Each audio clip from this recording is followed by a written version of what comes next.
Today we're stepping back over 3 centuries to the year 1700 in Britain.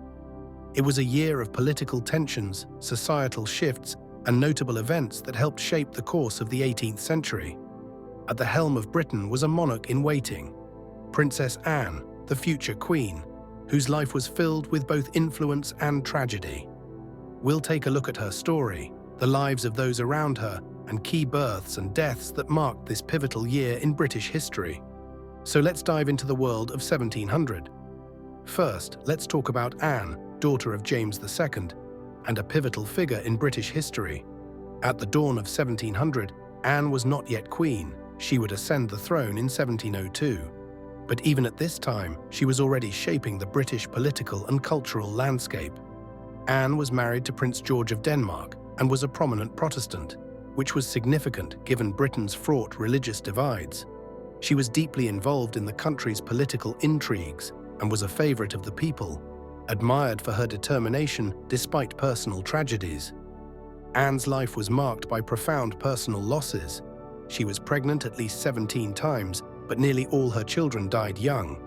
In 1700, her only surviving child, Prince William, Duke of Gloucester, died at the age of 11 due to a mysterious illness. This loss devastated Anne and was a pivotal moment in her life.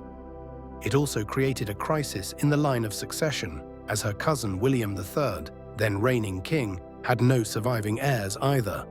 This tragedy brought Britain closer to the Act of Settlement of 1701, which would ensure a Protestant line of succession, setting the stage for the eventual rule of the Hanoverians. But what was life like for the average person in Britain in 1700? For most people, the year was a time of economic growth, but also considerable hardship.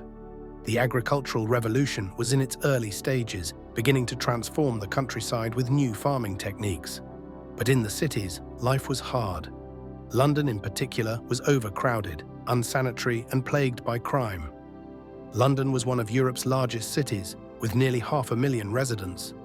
People of all backgrounds filled the streets: merchants, sailors, craftsmen, and laborers, each struggling to make a living.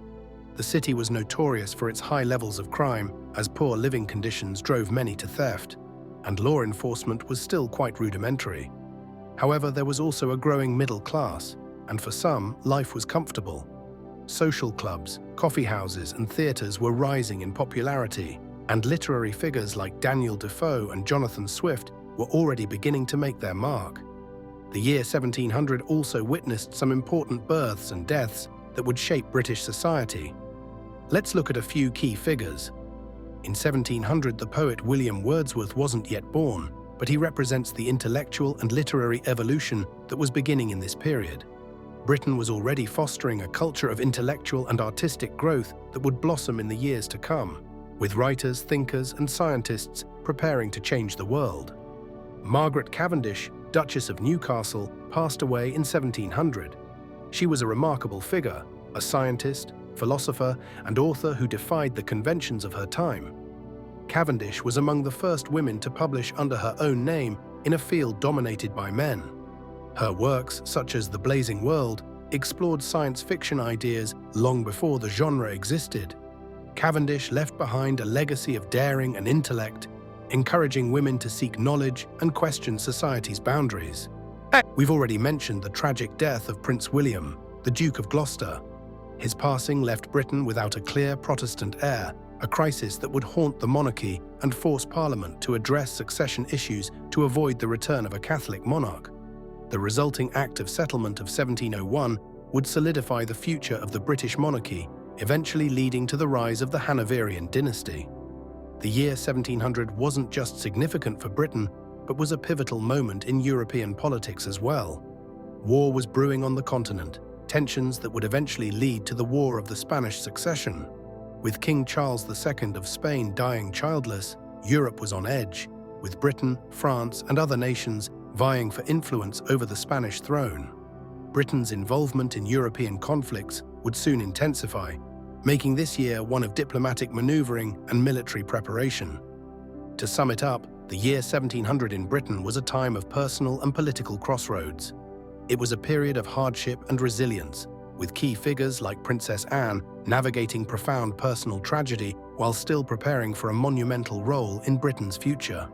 The deaths, like that of Prince William, Duke of Gloucester, reshaped the monarchy's future, while the passing of icons like Margaret Cavendish closed a chapter of intellectual daring.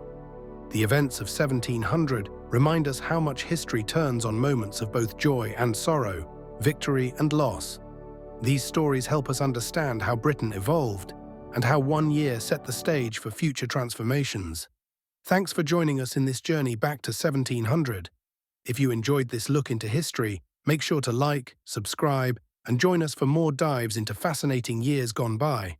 See you next time.